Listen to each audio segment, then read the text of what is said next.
Something is off with your makeup? It's probably your brows. Let's fix that. First, clean your brows. Then use a brow mascara or tinted brow gel that matches your hair color, or wig in my case. I am using the 02 Blonde shade from Queen Bella.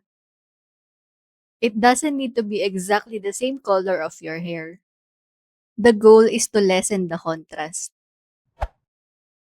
This looks better now. The Queen Bella tinted brow gel just made my black hair blonde. Let's apply the other side. I am adding pink eyeshadow to further improve the look.